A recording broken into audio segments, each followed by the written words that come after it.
नमस्कार। आपण माने समस्त जानते गत 5 तारिख रु 19 तारिख पर्यंत राज्य सरकार तरफ समग्र राज्य रे लॉकडाउन घोषणा करा जायछि एवं एथिरे अनेक गुडे एक्टिविटी को इमरजेंसी सर्विस इत्यादि को बाद दिया जायछि एवं अनेक गुडे एक्टिविटी को अलाउ करा हिछि। ए जो लॉकडाउन आमे जेहेतु टाइमली राज्य सरकार तरफ लॉकडाउन कराला से जो हार रे जो रेट रे कोरोना वृद्धि पाउतला आम राज्य रे सेटा अनेकांश रे तार जो इंक्रीजिंग रेटा अनेकांश रे कमिछि एवं गत प्राय 15 दिन हला आम राज्य रे कोविड संक्रमण प्राय स्थिर अछि। तथापि वर्तमान प्रतिदिन प्राय 10,000 रु अधिक केस डिटेक्ट होछि। केतेक जिल्ला रे स्पेशली पश्चिमांचल केते गुडे जिल्ला रे जोटा छत्तीसगढ़ बॉर्डर रे अछि नुआपड़ा बलांगीर एवं अन्य केतेक जिल्ला रे धीरे धीरे संक्रमण मध्य कमिबा आरंभ होइछे एवं ये जो लॉकडाउन कराइतला एवं वीकेंड शटडाउन कराइतला तार भल इफेक्ट वर्तमान पड़िछि। या को आखे रखी राज्य सरकार हृदयंगम करचंती एवं डिसाइड करचंती जो प्रेजेंट लॉकडाउन जोटा 19 तारिख सकाळ पर्यंत अछि ताकू आउ 2 सप्ताह बढ़ेबा पई तेणु लॉकडाउन रो अवधि वर्तमान जून 1 तारिख सकाळ 5टा पर्यंत एक्सटेंड करा गला। ए जो 2 सप्ताह लॉकडाउन एक्सटेंड करा गला ता सहित वीकेंड रे शनिवार एवं रविवार जेमिति कंप्लीट शटडाउन होतला से भले शटडाउन मध्य करा जिवो। ता छड़ा अनेक गुडे अधिक कटकणा मध्य एथर सेकेंड लॉकडाउन रे जारी करा जायछि। ता भितर सबुठो इम्पोर्टेंट कटकणा हला सकाळे जो सोमवार शुक्रवार पर्यंत 5 घंटा 6 घंटा अलाउ करा होतला पनीपरिया एवं अन्य अत्यावश्यक सामग्री किनिया पई ताकू बर्तन कमे कि 6 घंटा रु 4 घंटा कराई।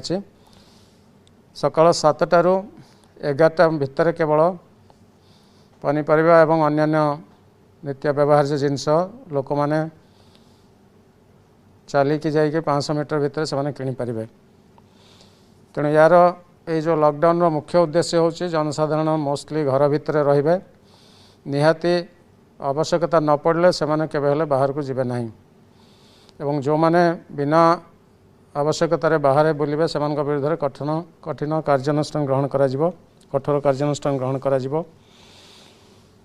लॉकडाउन रो मुख्य उद्देश्य होचे जनसाधारण का मूवमेंट बाहर जो मोबिलिटी अच्छी मूवमेंट अच्छी ताकू केमती कमेबा जा द्वारा कि कोविड संक्रमण जमती आमर कमी पारिबा एवं जो चेन अच्छी ताकू आमे ब्रेक करि परिबा।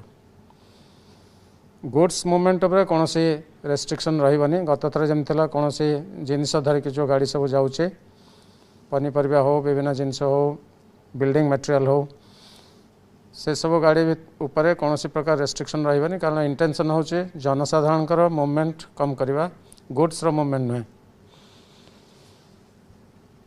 या छड़ा आउ केते गुडे मेजर रेस्ट्रिक्शन अच्छी जमती बाहाघर उपरे मेजर रेस्ट्रिक्शन कराई। बाहाघर रे आगरो 50 जन को अलाउ करा होतला सबू मिसिकी 50 जन बाहाघर अटेंड करि पारुथले वर्तमान ताकू कमे दिया है एवं सेकेंड लॉकडाउन रे वर्तमान ताकू 25 जन करा है। समस्ते मिसिकी गेस्ट जे पूजा करचंती आ बाजावाला अने समस्ते मिसिकी टोटल 25 जन मात्र बाहाघर अटेंड करि परिबे एवं बाहाघर रे कोनोसी प्रकार भोजी भात इत्यादि हे परिबने। केवल बाहाघर ने बाहाघर व्रतघर क्रिमेशन इत्यादि रिलेटेड जिते फंक्शन अच्छी कौन सी फंक्शन रे कहीं पब्लिकली बसईक क्या खावा को दे पारे नहीं एवं जहाँ खावा को देवे ताकू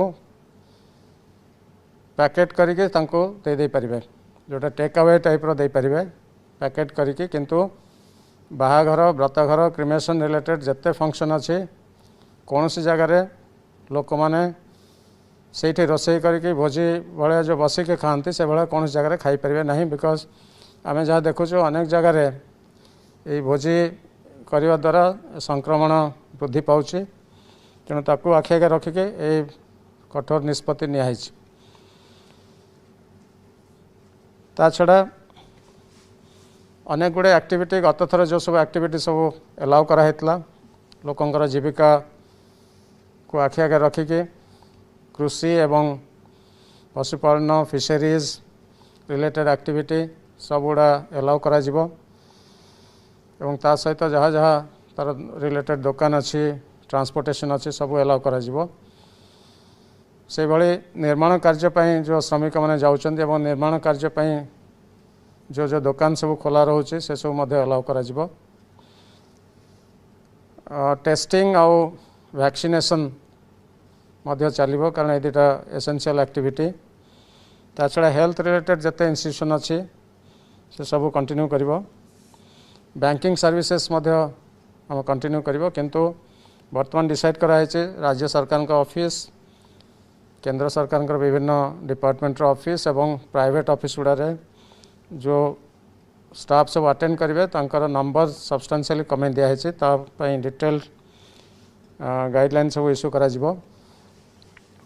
जेहेतु कोरोना वर्तमान ग्रामांचल रे मध्य व्यापुची अनेक रूरल एरिया रे लार्ज स्केल लोक मैंने अफेक्ट होउछन्ति से पंचायती राज इंस्टीट्यूशन मान को सेपरेट दायित्व दिखाई।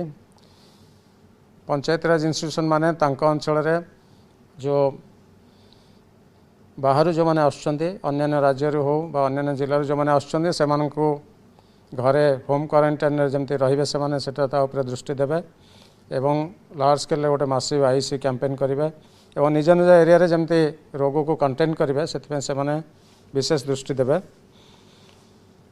एवं आपण मन जानचन्ति गतकाली माननीय मुख्यमंत्री ऑलरेडी अनाउंस करचन्ति जे 3 मास धरी गोटे massive door to door survey करा जिवो।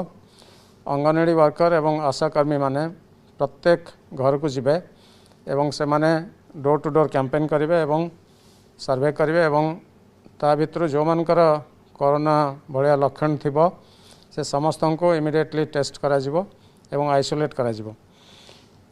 ये जो 3 मासिया मासिव कैंपेन एतरे मु आशा करछे ओडिसार समस्त जनसाधारण एतरे सहयोग करेंगे एवं आमे समस्ते मिसी निश्चित भाव में कोरोनार संक्रमण को आमे रोकी परिबा। वर्तमान पर्यंत आपण माने समस्ते अशेष सहयोग करचन्ति राज्य सरकार को राज्य सरकार समस्त ऑफिसर एवं कर्मचारी मान को समस्त सहयोग करि आछन्ति। मु आशा करछु आपण माने से सहयोग जदि आसंता 14 दिन पर्यंत आमे स्ट्रिक्टली समस्त मानिबा कोविड प्रोटोकॉल कोविड गाइडलाइन मानिबा मास्क समस्त पिंधिबा एवं निहाती आवश्यकता नथिले घर बाहरिबा नहीं जोठी भी जीवा बाहर को सब बड़े मास्क पिंधिक रहिबा एवं सोशल डिस्टेंस मेंटेन करिबा गहली स्थान को जीवा नहीं ताहेले मु भावुचे आसंता 2 सप्ताह मध्य आमे संक्रमण को आहरी कमे दे परिबा। मु पुणी थरे राज्यवासी को अशेष धन्यवाद जनाऊे एभली परिस्थिति रे आपण माने समस्ते राज्य सरकार का सहयोग करथिबारु धन्यवाद। नमस्कार।